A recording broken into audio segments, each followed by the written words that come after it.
But yeah, we'll do our little. Way to go, John. Nice, very nice. Good start. Where was the countdown, boys? Yeah, we, so this, we just got to do it, man. Never's a countdown. Never a countdown. You always got to be ready for a clap. Yeah, so here we are at episode 10. I'm Tommy. I'm Cody. I'm Joe. And I'm John. We got our special guest here. We got John, our second guest of this fiery podcast, Stronger Through Humor. John had a little bit of difficulties with the podcast name, but we straightened all that out. Yeah, John, what are we called? It's Strength with a crossed out line, Stronger Through Humor podcast. We'll take it though. At least it wasn't something that was worse. At least it was still like in the wheelhouse, in the arena. Hey, man, the right letter. Definitely the arena. Yeah. But yeah, we're really excited. I know as we get through this podcast going further and further, we really wanted to get some local talent on here to kind of discuss their expertise in strength and conditioning and of the like of just fitness in general. With say yoga, we're going to get a little bit going and other avenues. So really excited to have John out here. I think we said that his intro is going to be like 5'8", about 60, highest bowling score of 65, golf stroke at about 130. Very competitive athlete here. So yeah, if you want to take it away and just, I don't know if you can kind of build on that intro, John, but. Yeah, that's a great intro, Tommy. I think I measured myself the other day, so 5'8". It's a little under. No, so yeah, I'm Jon Jorundson. I'm a trainer at Movement as well. So I've been there for, what do you think, Cody? About a year now? I don't even know what year we're at. Yeah, time's flying. I'd say just over a year. And then we take away the 6 months of quarantine, so about 6 months of training. But no, I work with, I played basketball growing up, and now I'm a former athlete. So I work with a lot of clients that are, similar to me, have played sports and kind of, no longer play. They kind of play the men's league, but, or women's league, whatever it is, but, kind of former injuries, all that kind of stuff. And they just kind of lost track of the gym and they don't want to work out anymore. So have a lot of fun with that. That's good. Yeah. Yeah. And then, we're going to get into a little bit of queuing the questions here, but I think that's a very good background to have. I know, like training athletes, and we'll get into it, like training athletes and training former athletes is going to be like a different focus point, a different motivation, different goal setting, everything, right? So it's definitely a good kind of background to have too, of being an athlete and then training former athletes too, because I know there's probably a lot of frustration there, knowing where they were at, how highly competitive they were, and then getting into, they're in pain all day, every day, and kind of just having that contrast. But yeah, so you could just tell us a little bit about what led you to becoming a trainer and kind of molding your training philosophy.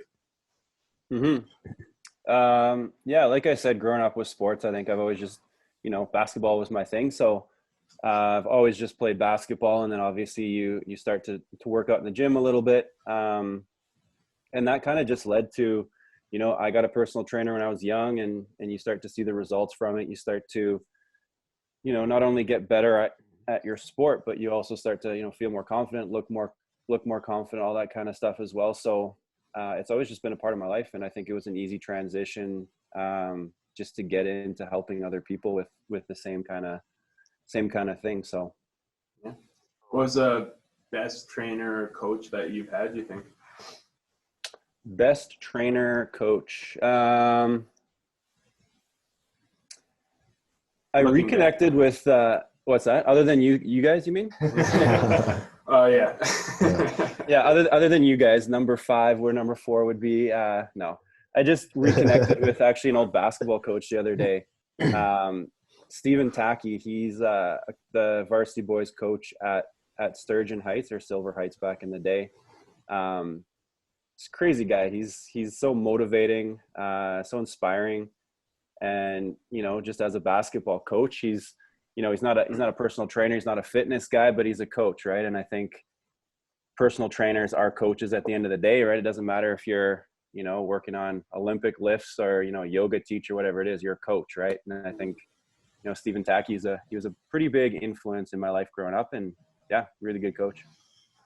Yeah, it's definitely something I think that like a lot of coaches or trainers can take away is like those little impacts that like a coach that maybe, I don't know, got into it kind of sporadically, like maybe he didn't think he was going to be a coach for that long, but just him having a great time and him knowing what works and how to motivate people, that's huge. That's half the battle. Like you can know everything you know, but if you can't portray it to your audience that you want, like nothing's going to work, right? People are going to get frustrated or not get results. Mm-hmm. Yeah, for sure. Yeah. Anything you want to add on to that, Cody? Or I guess just one question I have is, did you ever want to be like a basketball coach, or was it always straight to training? Yeah, I think it started with basketball. I coached, you know, the little kids. I think, I don't know what year it would have been, but you guys know the Grand Am tournament? I don't know, Cody, you might know. You go down to Grand Forks, right? And there's these crazy tournaments for kids and I think adults as well. And went down. I was actually coaching with my brother, which was pretty interesting. But we were coaching probably, they were like 12, 13, 14-year-old team. And we had this one kid who, you know, everything that we said, he like took it to a T. Like he would just do everything exactly how we said it. He wouldn't do anything else. He wouldn't be creative. He would just do exactly literally what we told him to do. Right. And we went into this tournament and just there's one little drill that we worked on where you kind of walk off the ball and then make a cut. This kid scored like, I think, you know, for kids, like 30 points is a big deal. Right. And this kid scored 30 plus just doing this one thing. And that's what kind of got me, I guess, the passion of coaching. You're like, man, this kid just scored 30 points because I told him to do one little thing. Right. And I think that's kind of led to, you know, basketball coaching. And, you know, I coached under Stephen Tacky as well, the Sturgeon Heights Huskies, when they went to the Final Four as like an 11th seed. It was like a whole March Madness thing. And I get goosebumps thinking of it because we were upsetting. I think we upset, I think it was Oak Park, which was a number 2 seed or something like that. And we got into the big gym and we're playing at UW. We played against Garden City and we ended up losing to those guys. But we kind of held our own, and that was a lot of fun because, you know, as the underdog, you know, no one expects you to win. And when you do win, it's that much more exciting. So yeah, to answer your question, being a basketball coach or coaching in general, that's kind of where it started from. And it's something that I love to do. And I think that just also translates into the gym and right. Yeah, definitely. that was good. Good story. Yeah, I know. I think I've never been good at basketball or anything, but I think like it's definitely a sport that needs that consistency. And crazy. But say like with like hockey and that, I know you can practice a lot of it, and that's going to translate to games, like everything what you practice. And same with basketball, but it seems like with basketball, you make that one change, and it can completely just flip the switch of, you know, that breakthrough, right? So, and as a coach too, like maybe like in the gym, you know, you see maybe a client's moving awkwardly, and you just give them that cue, and then it just like unlocks a whole new level of potential, right? So Huge, yeah, yeah, for sure. Definitely applicable. Mm-hmm. All right, so let's get in more bread and butter here. So we'll get into some groovy questions. What's your favorite exercise? Oh, Favorite exercise in the gym would be, I think deadlifting. Good choice. Cody's seen me work from like the shittiest deadlift in the gym to like an average, below average deadlift. So, yeah, I got to go deadlifting for sure. You just feel like a boss when you lift something heavy. Something different about just lifting heavy weight. Yeah. Fuck those squats, Tommy. Damn it. I would definitely choose squats. Oh, man. Just red right there. Open book. All right. Upon request, John wanted to talk about a little bit of his experience with his favorite challenges on Instagram. So what's your favorite movement challenge going on right now on Instagram? Hey, do you guys have Instagram? You guys want to add me? Yeah. You know what? I haven't really been paying attention to some of the challenge. You know, the push-up challenge, the Sally up, Sally down, all that kind of stuff. I'm honestly gonna go with, I saw this ab challenge and it was like 30 days. It's kind of like, Joe, you got the song challenge going on in the 30 days, right? Yeah. And the first day starts with like 5 crunches, like a 30-second, like ridiculously easy, right? And no, I did not do this challenge. You got it. You're gonna have But you look at 30 days, yeah. How do you know it was? How do you know it was easy then? It's five crunches, dude. That's max. That's max effort, bro. Max effort. Yeah. I'm gonna say that was a cool challenge because you just see, you know, you start off easy and every day it kind of builds. In the last 30 days, you're like 100 crunches and like a 4-minute plank or something like that. And you look at it, you're like, that's fucking crazy or whatever, right? But I think that was a cool one. Oh, you like that one?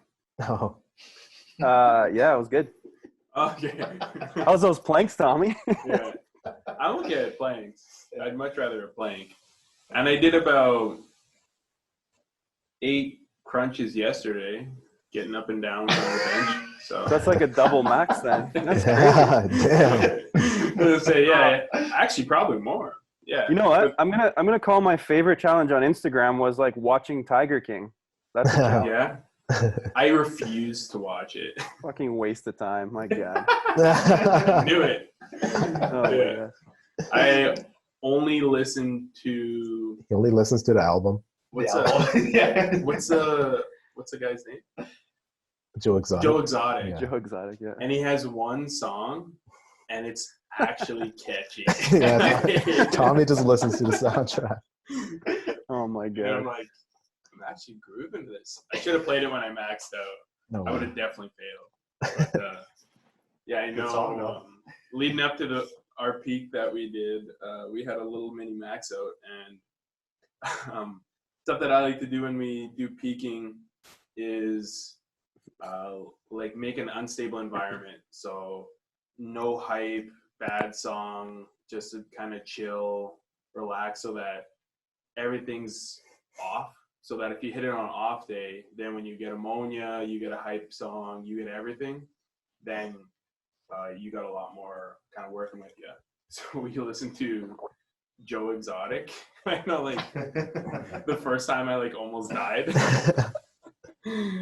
and yeah, it completely threw me off. But we had a pretty good max out day. We hit some big numbers, so that was fun. What were the numbers? I blacked out. I couldn't even think. But Cody hit 380 squat, 270 bench, and 479 deadlift. Shit. Ooh, some that's awesome. big old lifts. Yeah, big old Joe lifts. Exotic. Just because of Joe Exotic. Yeah, I'm pretty glad that we didn't play. Shout out Joe Exotic. Shout out to Joe Exotic. I'm pretty. Cody's pretty adamant that I play Chocolate Rain during a lot of my max outs. But The go-to song. yeah, Oh, I was really dialed into not playing Chocolate Rain such a shitty song. because I was borderline hitting lifts anyways and getting possessed. So, but I went. Yeah, everyone went either 8 for 9 or 9 for 9 with the lifts. So that was good. Nice. Good day. That's awesome. Yeah. So going forward, what's your biggest programming consideration with clients? So whether it's a new client, and this could be, I guess, a pretty broad question, but if you're getting a new client and you were kind of saying with the kind of clientele you work with that it's you get some athletes, you get some former athletes, maybe some general population. So you got a good mix of people. But what's one kind of trend that you really want to know about with your clients when they're starting up? Yeah, good question. I think with everyone, it's seeing how they move, what they do well, what they don't do well in the gym, right? And so when I put clients through like an assessment, a lot of times I'll do functional movement screening or whatever. it's seeing what they really, really suck at doing. So maybe they suck at, a hip hinge or a deadlift, or maybe they can't squat right, or maybe they can't, stand on one leg and their balance is terrible, whatever it's going to be. That's kind of where I have to start from, right? You can't just start building on a shitty foundation. So if they can't squat, they can't, hinge, if they can't press, pull, whatever, you got to kind of start there and build that foundation first before loading on weights and before doing all the crazy programming and, all the accessory work, all that kind of stuff. So I think it's not, when clients come in the gym and they hire a trainer, a lot of people think there's these like crazy exercises that are like, man, those are so good, I've never seen those, I'm now going to get these results because I'm doing these like, accessories with bands and chains and that kind of stuff. But I think it starts with, foundational movements. I was watching a video, you guys know, Michael Jordan's old trainer, Grover. So he was talking about how, when he first started working with Michael Jordan, he got him in the gym and he started working on like fundamentals, like squatting, deadlifting, all this kind of stuff. And I was watching that and I was like, man, like, you don't think about that. You think Michael Jordan's the greatest basketball player to ever play. And you think he's got these crazy workouts and, special exercises that kind of got him to be that athletic. But, it's just a human body that needs to move like a human body, right? So you got to get those foundational movements first before you build on it. Yeah, so it's fair to say that your biggest programming consideration is 1 rep max deadlifts. Yeah. All 4 reps. That's squats. Yes, sir. Yeah. Deadlifts all the way, baby. Well, John, it's funny, like you and I have had this talk before about watch professional athletes, top level athletes in their sport, and you watch them do the basic movements and you kind of cringe sometimes because they're not doing it at a high level, right? So even these athletes in pro sports, it's like they can spend more time on those movements, but they're not right now. Yeah, I mean, if you've ever seen LeBron's workouts on Instagram, I'm just calling him out. You guys got to get him on this podcast because he needs some help with his lunges. It's in the works. It's in the works. Hip flexor lunges. Yeah, it's crazy, especially like guys that are, born with that insane level of like athleticism. They didn't necessarily build it in the gym, right? They were born with it and, whatever, but yeah, you're right. You see these crazy workouts of things that don't quite look right, and they're still pro athletes, right? Yeah, that's probably a good or you wanted to hit on that? I was just gonna say, which is insane to think about, right? Like obviously they're top level athletes, top of the top, cream of the crop there. And like you see those basic movements, you're like, what's going on? You there? just assume that they could do all these movements perfectly, right? Mm-hmm. But it's not the case always. I know that's something that like I really like doing as a coach is getting a client to, like, once they've been trained for say like 2 to 6 months, depending on their abilities, and get into like an 80% where you see some form and technique breakdown, then you run them through a cycle to build on those strengths, and you just see like a completely different human being. And I know, like, when I get a new client, and I'm sure like there's a better way of wording it, but I just say like a new body client, where like they haven't really moved athletically, and then when you try and get them to move in a basic position, it's kind of awkward. And I just say, like, you have a new body. It's like you just got your body and you're just learning how to move with it. So, but once you get that client to do like a nice squat or a nice hinge, a nice lunge, a nice jump with landing without being just atrocious and just at risk, then it's a beautiful thing.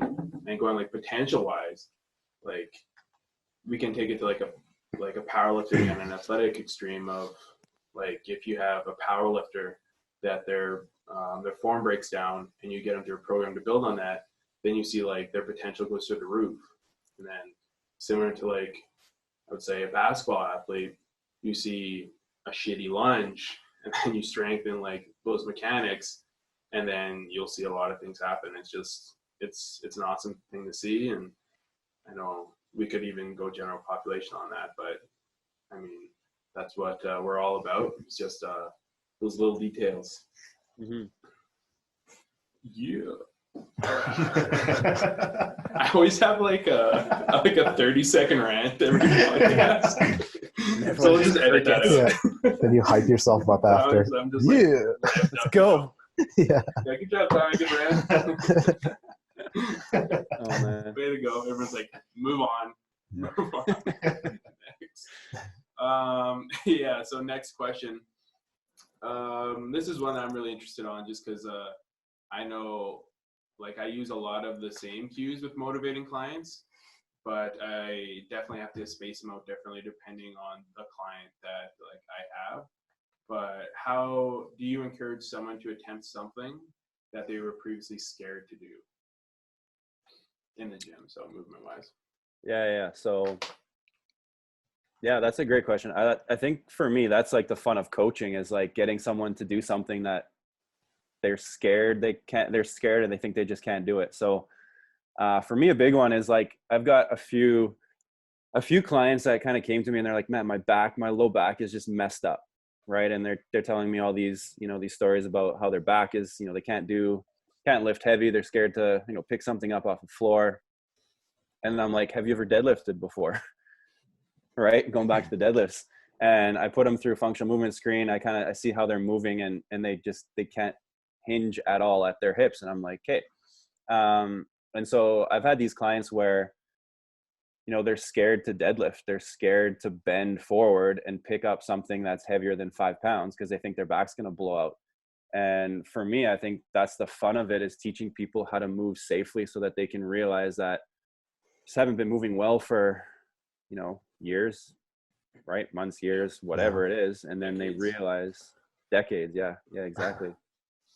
And then, and that's for me, like, early on in my career, I'm still, I've only been in the industry for maybe 3 years, but for me, that's kind of the biggest, thing that I get excited about is when I start to see clients who have these back issues and now they're deadlifting, 100 pounds, 150 pounds, 200 pounds, whatever it is. And it's, you can tell that their life has changed because they realize that they just haven't been doing things right for so long. And now it's like, things are going to be different, right? It's kind of like you said, Tommy, it's like they've got a new body, right? And now they're kind of learning how to move with their new body, right? So I think it comes down to trust too. They have to, if you're telling them to deadlift, you got to build some trust in there. You can't just start getting them to deadlift off the first day. Yeah.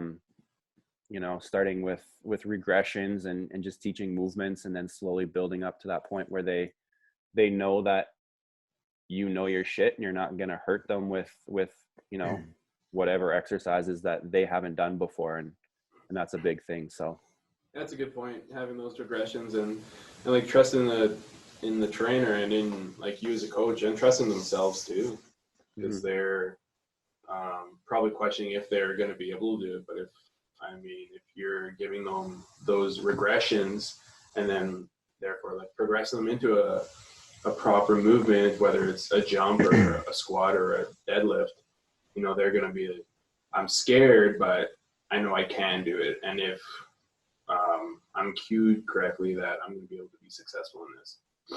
So yeah, I think, like you've kind of said, like you've just setting your clients up for kind of success in those progressions and digressions and going from there. That's good. Yeah, that's a good point. Pretty specific question that we were talking about before. So this is going to be a good one because you kind of work on both aspects of this spectrum.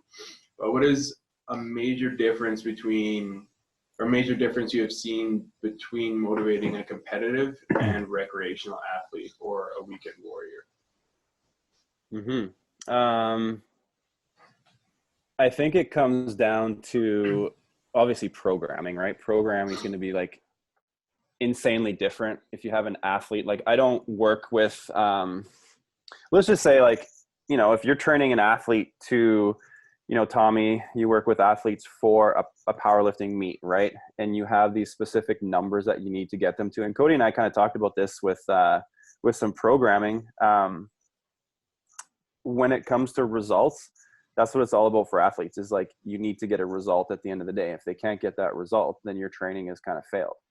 Right. So whether if it's like a squat, deadlift, or whatever the lift is, or if you're a hockey player, pro hockey player, basketball player, volleyball player, whatever, you have to be able to do certain things, and your training has to be able to get you to that point, right? Whereas like say a weekend warrior, would you call it, recreational athlete, it's not necessarily about results at the end of the day. It is in terms of like injury prevention, getting them feeling good, getting them back to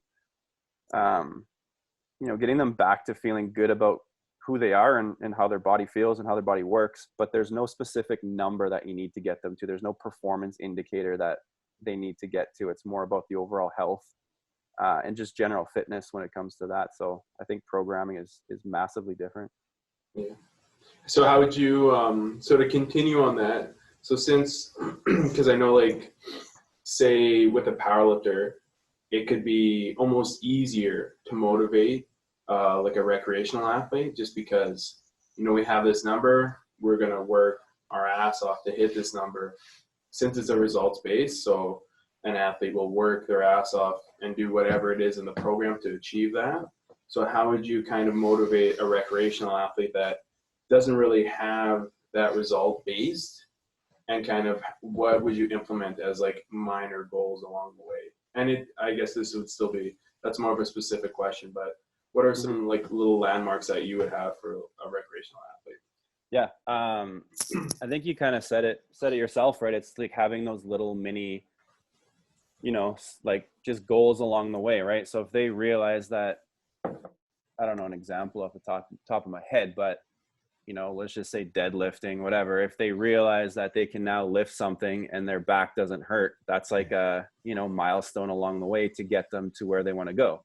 Whereas an athlete doesn't care about that. They don't care about lifting something somewhat heavy. They just want to, lift something massively heavy and get the numbers that they need to get for their sport. So I think it kind of comes when you talk about motivation, I think athletes can be pushed harder to do things that they don't want to do because they know there's a reason to do it. Yeah. If you know what I mean? Yeah, that's very true. Yeah. Yeah, no, that's pretty funny too. I know like training hockey players, that's a funny point, that hockey players can be insanely strong and training like that 3 to 8 rep max, and they don't even like look at what's on the bar. And that's what I like, or that can separate an athlete within a sport, is just that fear that like they're not looking at the weight on the bar and they're not really scared of it. And that's what I think could separate athletes in any given sports, is just that like fear factor of like not really caring. I'm just going to try as hard as I can. Yeah. And just doing the movement and pushing themselves. And whereas say a recreational athlete has to get to that point because there's not that results based output. So there can still be those commonalities within those two, but I think having an athlete that is just focused and dialed in on those results, it's going to be a little bit easier to get to that point. Whereas I think like a weekend warrior is going to need a little bit more of those landmines. Landmarks. A little bit of landmines along the way. Shit. Watch out. Just crazy injury flare-ups and everything. Reach my next landmine. Yeah. No, but that's a good point, Tommy, because I think when it comes to your recreational athletes or weekend warriors, they have to have fun. They have to do a workout that they enjoy and leave the gym being like, "Okay, I want to do another workout because that was enjoyable." Yeah. Whereas for athletes, yeah, that's obviously important, but it's more so they crushed a workout so that they can be ready for the result that they need to do, and they don't always have fun with it, right? Yeah, it may not even be like one full workout. It's just like a portion of their plan, right? They have to enjoy at least part of it.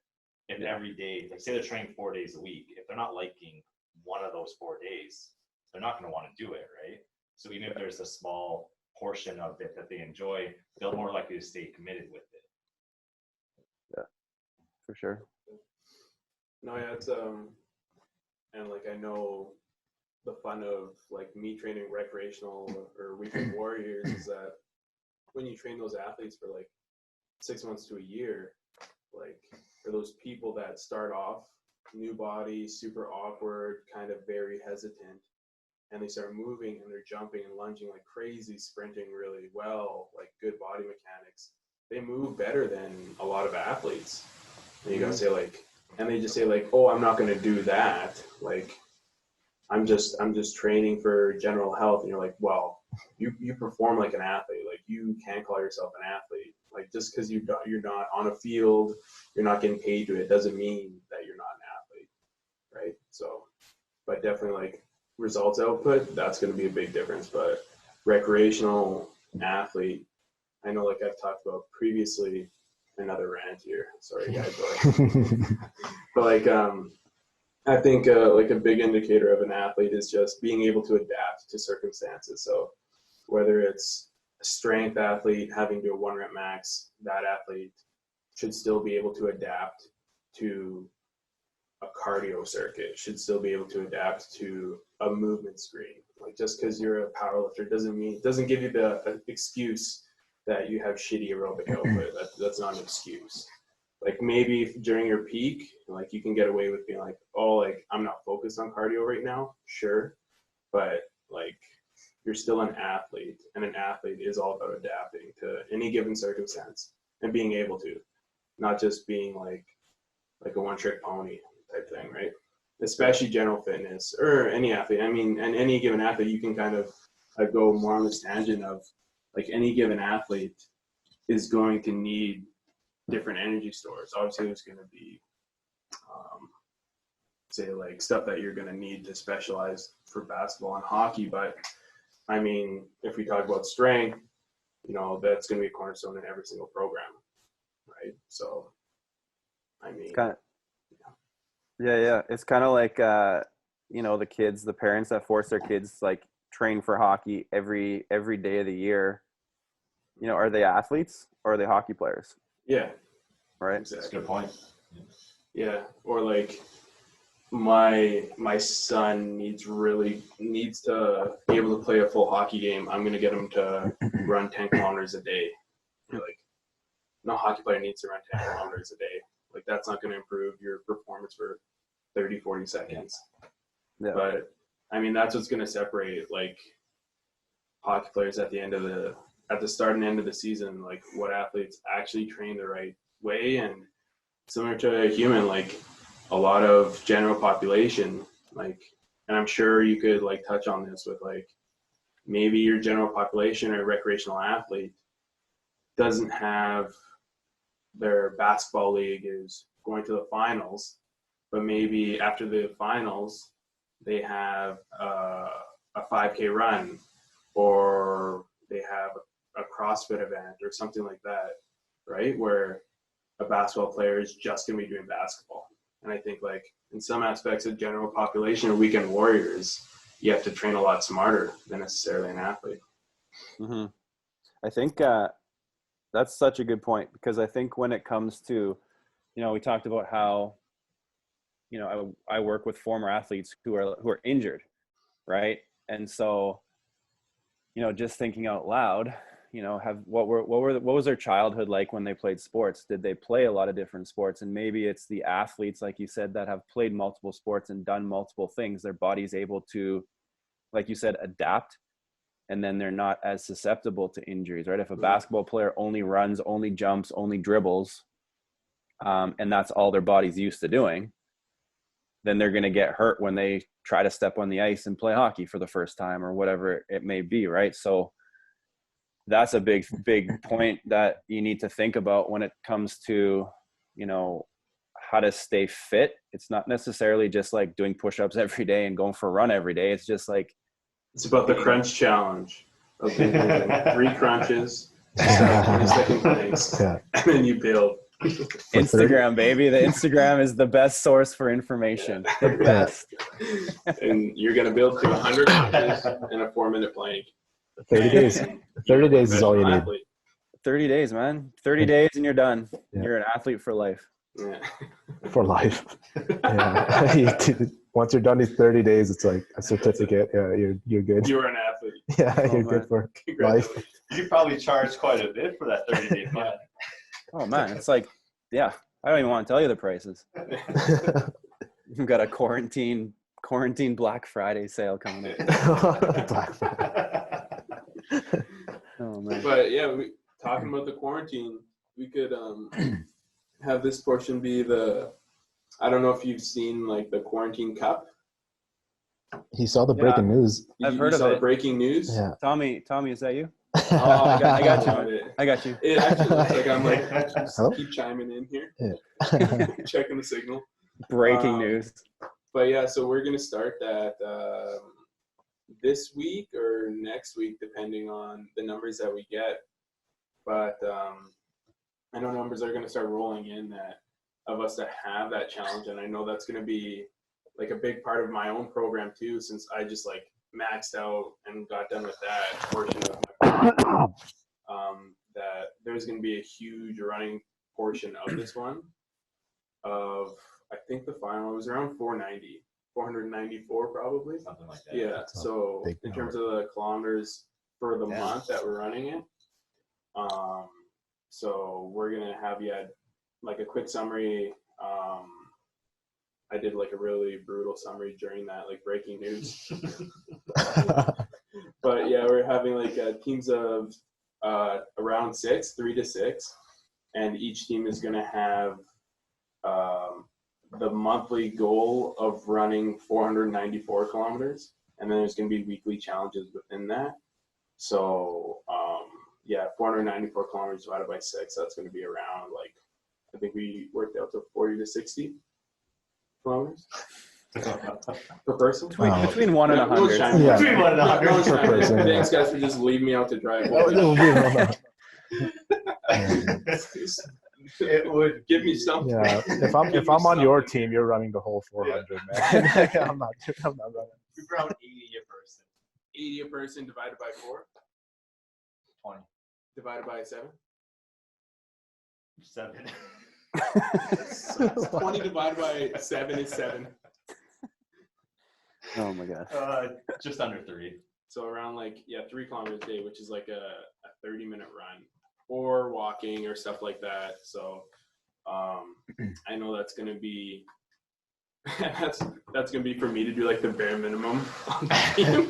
3 kilometers a day. 3 kilometer walk a day or jog, but yeah, it's gonna be, and we're gonna toss in like big numbers of lunges and squats. I don't know if you know that I really like putting a lot of lunges in programs. So I've heard. Yeah. So I think the Magma athletes may have a little bit of an advantage in the lunge portion of it, but maybe not. I don't think anyone likes doing those. I actually don't think there's an advantage to doing more lunges. You just know the pain is gonna last longer. Yeah, but yeah, so we're gonna get going with that, and I think as I took the longest route to it, but working on aerobic capacity during my next phase is going to be a big portion of it. Holy shit, that was the terrible segue. Spit it out. Yeah. So shout out to the quarantine cup. Everyone's going to sign up. Dead in the water. Sold it. Sold it. It's done before it even started. But it's going to be a lot of fun. I know. We got some good prizes. So stay in the works. I'm excited about the competitive portion of it, even though it's not going to be that crazy competitive, but just having different teams and smack talking each other about who's doing more squats during the week. Yeah. Just building up that squat capacity. Yeah, I can't wait. It's going to be a lot of fun trashing Joe. Yeah. Joe specifically. Yeah. Only trash talk is going to Joe. 1 week it's just strictly how many Jaeger bombs you drink. Yeah. So game over. Yeah, It's good game luck. over. Good luck, guys. Yeah. It's Corona beers.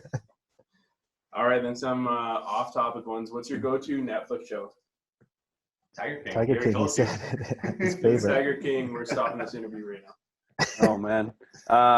No man, Prison Break. It's like, I don't know how many times I've seen it. It's ridiculous. Prison How Break. about The Office? Ah, that's all right. Is that your go-to? That just hurt Tommy. Yeah. Just like on the treadmill. Last time I saw you in the treadmill, you had The Office on your phone going. Yeah. on the couple mini bands holding it up. Yeah. That's funny. Have it propped up. Keeps me sane during cardio. During those lunges. Yeah. Yeah. What's your go-to food craving? Go to food craving. Pizza. Pizza. That's a good one. Specific kind? Yeah. Specific place. Yeah, I'd say Little Caesars, man. Little Caesars is the guilty Oh. pleasure. You like the Little Just Caesars? like, Sure. Hot and uh, ready. Caesars. Hot and Hot ready. and ready. Hot and ready. Okay. Hot and ready. Definitely hot and ready. Yeah, it's definitely Gotta ready. be it. Definitely hot Gotta and be ready. it. Nice. Not bad. Alrighty. What you got any questions for us here, John? Any Yeah, what's speedballs? the quarantine cup about? I don't It's a good question. It's a good I don't question. think Yeah. anyone has ever Yeah. been asked that. I don't think you need really good info there. Yeah. Oh man. No, man, that was awesome, guys. I appreciate you having me on here. I'm gonna listen to this episode. I've already listened to the last 10, so Yeah. The last 10, we only have 9. There's one we don't Oh, know man. about.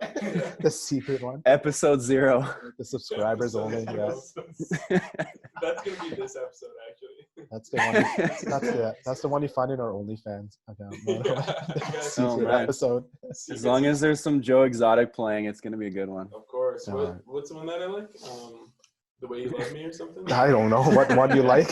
I don't know what one you Can we like. play it on the podcast? Does he have a music video for it? He for sure does. He has the best music videos out there. Oh my god. I'll play it right now. Will we get flagged? Probably. But we're not making anything from. What are they gonna do? Joe Exotic.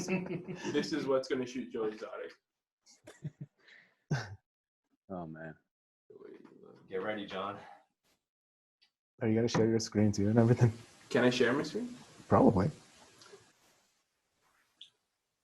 Yeah, there's a share screen button.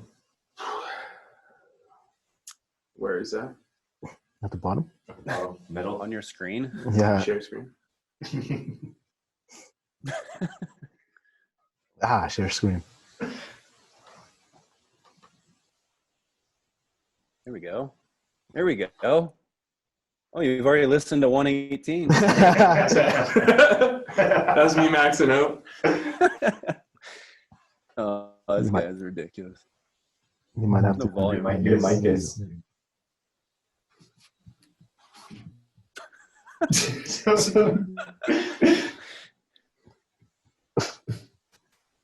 Cody, please just get that mustache. Can you guys hear anything? You can hear me. No, You can hear me. Am I muted? Am I muted? Here. I hear. I hear it. I'm just vibing through this hard. I don't know how to mute it. He's got a camel in the back. The fuck? Man. I'm on. It's bottom left corner. You have the mute. You're not muted. Can no one hear anything? Oh, yeah, it's on echo. Maybe you can't listen to the view. You can't hear that? Just Cody, you're muted. John, can can you hear that song? I can hear like static song. Yeah, you're static. I'm gonna mute you guys again.